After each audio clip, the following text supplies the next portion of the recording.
ഞങ്ങൾ പ്രാർത്ഥിച്ചുകൊണ്ടേയിരിക്കുന്നു. 3 ദിവസമായില്ല. ഞങ്ങളുടെ സഹോദരങ്ങൾ ഈ വെള്ളത്തിൽ കിടന്ന് മല്ലടിക്കണ്, ജീവനോടെ കിടന്ന് മല്ലടിക്കണം. മക്കളെ കൊണ്ട് എത്തിച്ചു തരുവാൻ വേണ്ടി അധികാരികൾ മുന്നിട്ട് വരട്ടെ എന്ന് പ്രാർത്ഥിക്കുന്നു. ഞങ്ങളുടെ പ്രാർത്ഥന കേൾക്കണമേ, ഉദ്യോഗസ്ഥന്മാരുടെ കണ്ണുകൾ തുറക്കണമേ. ഞങ്ങളുടെ സഹോദരങ്ങൾ ഇന്ന് 3 ദിവസമായി ബോട്ടിൽ ഉൾക്കടലിൽ കിടക്കുന്നുണ്ടപ്പാ.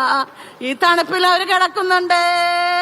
അവരെ എത്രയും പെട്ടെന്ന് ഹെലികോപ്റ്റർ ഇറക്കി അവരെ കൊണ്ടുവരുവാൻ വേണ്ടി ഗവൺമെന്റ് നിങ്ങളുടെ കണ്ണുകൾ തുറക്കണമേ. ജീവനോടെ അവരെ കരക്കടുപ്പിക്കുവാൻ അധികാരികൾക്ക് സാധിക്കട്ടെ എന്ന് ഞങ്ങൾ യാചിക്കുന്നു. ഉറ്റവരെ നഷ്ടപ്പെട്ട് 2 ദിവസം കഴിയുമ്പോൾ അടക്കാനാകാത്ത ആശങ്കയാണ് ഈ നാട്ടുകാർക്കുള്ളത്.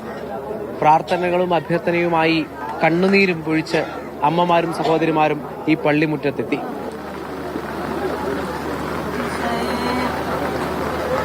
എല്ലാവരും പറയുന്നത് വ്യാപകമായ തിരച്ചിൽ വേണമെന്നാണ്.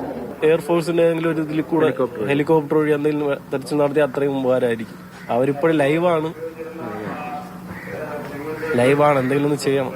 ഏതാണ്ട് 10 മണിയോടെയാണ് ആശ്വാസ വാർത്തകൾ ഒന്ന് ഇവിടേക്ക് എത്തുന്നത്.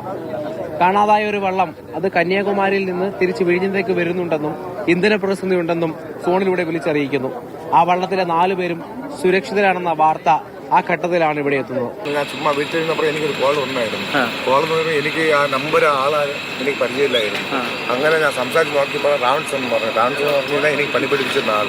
അത് നോക്കിയപ്പോൾ ഈ വള്ളവും ഇവിടെ എല്ലാം കന്യാകുമാരി കഴിഞ്ഞ് വരണം എന്ന് പറഞ്ഞു. ഇപ്പോൾ 4 പേര് പോകുന്നുണ്ട്. 4 പേര് പോകുന്നു.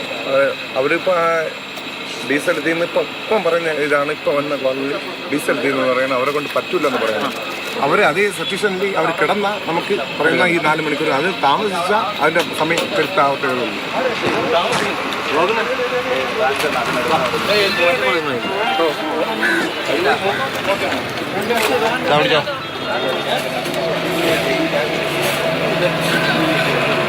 ഒടുവിൽ അനിവാര്യമായ രക്ഷാപ്രവർത്തനത്തിലേക്ക് കാര്യങ്ങൾ കടന്നു.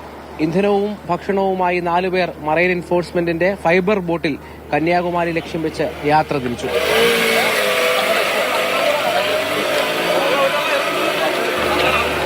അനുപമാറിനൊപ്പം രാഹുൽ ജി നാഥ്, മാതൃഭൂമി ന്യൂസ്, തിരുവനന്തപുരം.